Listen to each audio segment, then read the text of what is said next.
प्रिय मित्रों, जय श्री कृष्ण। काल निर्णय पर मैं हूं आचार्य डॉक्टर विष्णु कुमार मिश्रा। आप सबका बहुत बहुत स्वागत करता हूं। आज मैं इस वीडियो पर मैं आपसे चर्चा करूंगा कि प्राध्यापक, एक अच्छे प्रोफेसर, एक अच्छे शिक्षक बनने के जन्म कुंडली में ज्योतिषी क्या क्या योग हैं। आप एक अच्छा शिक्षक बनना चाहते हैं, एक अच्छा पथ प्रदर्शक, मार्गदर्शक बनना चाहते हैं, तो यह वीडियो आपके लिए है। पर मैं विषय क्रम में प्रवेश करूं उससे पहले आपसे आग्रह, अगर आपने अभी तक हमारे इस चैनल को सब्सक्राइब नहीं किया है तो प्लीज चैनल को सब्सक्राइब करें, साथ ही नोटिफिकेशन बेल को भी प्रेस कर दें। अगर आप अपनी या अपनों की जन्म कुंडली का बृहद प्रेडिक्शन कराना चाहते हैं, विश्लेषण कराना चाहते हैं, या किसी भी किस्म का ज्योतिषीय परामर्श चाहते हैं, या कि उत्तम क्वालिटी के रियल राशि रत्न आदि प्राप्त करना चाहते हैं, तो आप स्क्रीन पर फ्लैश हो रहे नंबरों पर हमसे संपर्क कर सकते हैं। आयु कर्म च विद्या च वित्तम निधनमेव च पंचैतान विलिख्यन्ते गर्भस्थैश्चैव देहिनः। प्रायः प्रत्येक व्यक्ति का जीवन, उसकी आयु कितनी होगी, उसको कितनी श्वासें मिलेंगी, वो कितने दिनों तक इस धराधाम में रहेगा, उसके कर्म कैसे रहेंगे, किस क्षेत्र में उसकी आजीविका का भरण पोषण रहेगा, धन कितना होगा, मृत्यु कहाँ कैसी होगी, आदि सब कुछ जन्म कुंडली में पूर्व से ही लिखा हुआ है। उसी के अनुसार जीवन की गति चलती है। प्रायः मैं हर वीडियो पर कहा करता हूँ कि चाहे कोई भी कार्य हो, किसी भी क्षेत्र की सफलता और सफलता के लिए जन्म कुंडली में लग्न और लग्नेश का मजबूत होना अत्यंत आवश्यक है। लग्न और लग्नेश जितने मजबूत होंगे, जितने बलवान होंगे, जितने शुभ प्रभाव में होंगे, शुभ ग्रहों से दृष्टि या युक्त होंगे, या कि शुभ कर्तरी योग में होंगे, जातक उतनी ही अधिक सफलता अपने क्षेत्र में अर्जित करता जाएगा। अगर जन्म कुंडली में लग्न और लग्नेश कमजोर हैं, शत्रु राशि से पीड़ित हैं, लग्नेश नीच राशि में है, किसी भी तरह से अगर लग्न और लग्नेश डैमेज हैं, तो जन्म कुंडली में चाहे जितने अच्छे, चाहे जितने बेहतर राजयोग बने हों, लेकिन उन राजयोगों को भोगेगा कौन?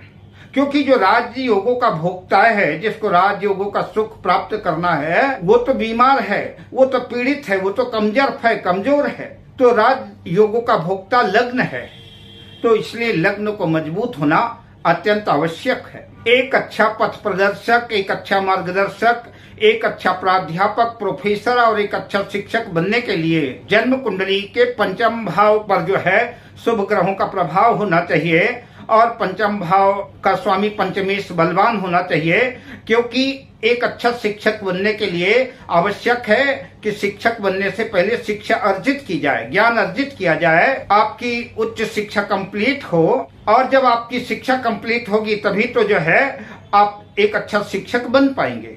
इसलिए जन्म कुंडली के पंचम भाव पर शुभ ग्रहों का प्रभाव हो, पंचमेश बलवान हो, तो आप निश्चित रूप से एक अच्छा शिक्षक बन सकते हैं। जन्म कुंडली में देवगुरु बृहस्पति बलवान होकर के केंद्र में स्थित हो, तो जन्म कुंडली के हजारों दोषों का समन तो देवगुरु बृहस्पति अकेले ही कर लेते हैं। शास्त्रों में लिखा है, किम कुर्वन्ति ग्रहा सर्वे यस्य केंद्रे बृहस्पति मत्त मानंग यूथा नाम यस्य मर्दन्ति गजेंद्र।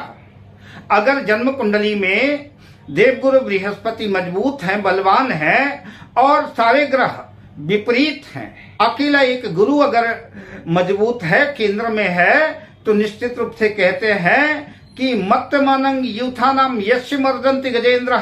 जैसे एक अकेला बलवान सिंह हजारों मत वाले हाथियों का मदचूर कर देता है, वैसे ही ठीक अगर देवगुरु बृहस्पति केंद्र में मजबूत स्थिति में है, तो कुंडली के हजारों दोषों का शमन देवगुरु बृहस्पति अकेले ही नष्ट कर देते हैं। और देवगुरु बृहस्पति शिक्षा के भी कारक हैं, ज्ञान के भी कारक हैं, तो जन्म कुंडली में देवगुरु बृहस्पति की स्थिति अच्छी होनी चाहिए। अगर देवगुरु बृहस्पति जन्म कुंडली में अच्छी अवस्था में है, तो आपके एक अच्छे शिक्षक, एक अच्छे मार्गदर्शक, एक अच्छे वक्ता, एक धार्मिक आध्यात्मिक क्षेत्र में रुचि अभिरुचि पैदा होगी आपकी, और आप एक अच्छे शिक्षक, एक अच्छे पथ प्रदर्शक, एक अच्छे मार्गदर्शक बन सकेंगे।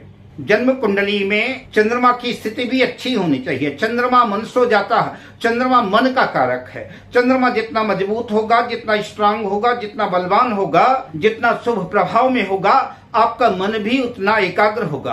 आप अपनी बात बड़े एकाग्रता के साथ अपने विद्यार्थियों को, अपने शिष्यों को आप समझाने में समर्थ हो जाएंगे।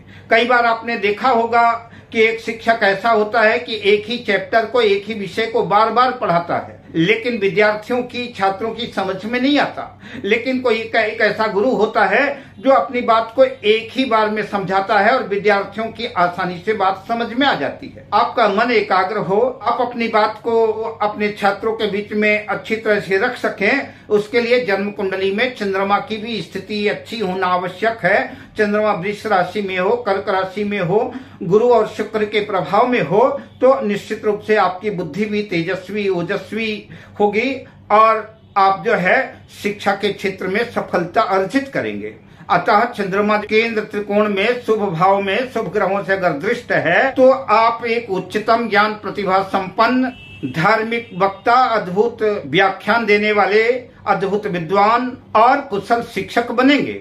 जन्म कुंडली में अगर बुध और शुक्र भी अच्छी कंडीशन में है, पंचम, नवम, दसम भाव से संबंध बनाते हैं, तो आप शिक्षा के क्षेत्र में सफलता अर्जित कर सकते हैं। अगर जन्म कुंडली में पंचम भाव और दशम भाव का किसी भी तरह से संबंध बनता है, शुभ भावों में बनता है, तो आप एक अच्छे विद्वान बनेंगे और शिक्षा के क्षेत्र में एक अच्छी आपकी मजबूत पकड़ होगी और आप प्रयास करेंगे तो आप एक अच्छा शिक्षक बन सकेंगे। जन्म कुंडली के दशम भाव पर गुरु, शुक्र, बुध की युति हो या कि शुक्र बुध शुक्ल पक्ष के चंद्रमा की दृष्टि दशम भाव पर हो, गुरु दशम भाव में स्थित हो, एक अच्छे प्रोफेसर, एक अच्छे शिक्षक बनने के आपकी जन्म कुंडली में 100% चांस बनेंगे और आप प्रयास करेंगे तो सफलता भी अर्जित करेंगे।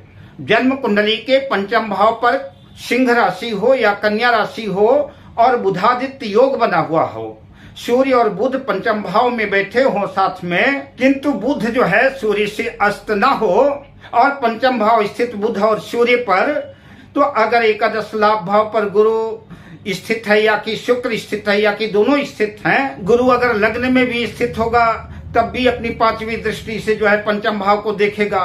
गुरु अगर जो है नवम भाव भाग्य भाव में स्थित है तो वहां से अपनी नौवीं दृष्टि से जो है पंचम भाव को देखेगा और पंचम भाव स्थित बुध और सूर्य पर तो गुरु और शुक्र की अगर दृष्टि पड़ती है तो ऐसा जातक अत्यंत श्रेष्ठतम जो है शिक्षा विभाग के उच्च पद पर जो है कार्य संभालता है और दौलत, शोहरत, ख्याति सब कुछ अर्जित करता है, अद्भुत विद्वान होता है और शिक्षा के क्षेत्र में सफलता अर्जित करता है। द्विष भाव राशियां जैसे मिथुन राशि हो गई, कन्या राशि हो गई, धनु राशि हो गई, मीन राशि हो गई, इन द्विष भाव राशियों पर जितने अधिक शुभ ग्रह स्थित होंगे उतना ही जन्म कुंडली के शिक्षा के क्षेत्र में जाने की संभावना बनेगी।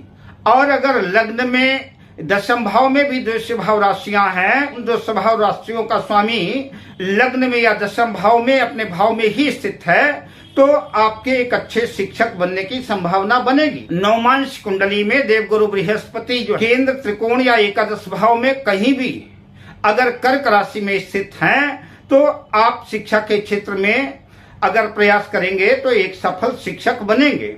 पंचमेश बलवान होकर के पंचम भाव में स्थित हो या केंद्र त्रिकोण में स्थित हो, उस पे शुभ ग्रहों का प्रभाव हो तो ऐसा जातक शिक्षा के क्षेत्र में प्रवेश करता है और सफलता भी अर्जित करता है।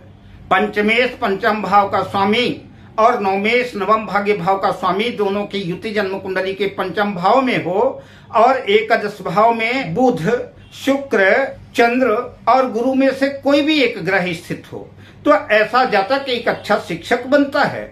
शुक्र जन्म कुंडली के सप्तम भाव में स्थित हो और सूर्य जन्म कुंडली के पंचम भाव में स्थित हो और गुरु दशम भाव में स्थित हो तो ऐसा जातक शिक्षक बनता है। बुध, गुरु, शुक्र सप्तम में हो या दशम में हो, लग्नेश और दशमेश बलवान हो और जन्म कुंडली में सूर्य की भी स्थिति अच्छी हो तो ऐसा जातक जो है एक अच्छा कुशल शिक्षक बनता है। इस तरह से मैंने कुछ सूत्र आपके सामने रखे। अब मैं आपसे लेता हूं विदा शुभकामनाओं के साथ। जय श्री कृष्ण।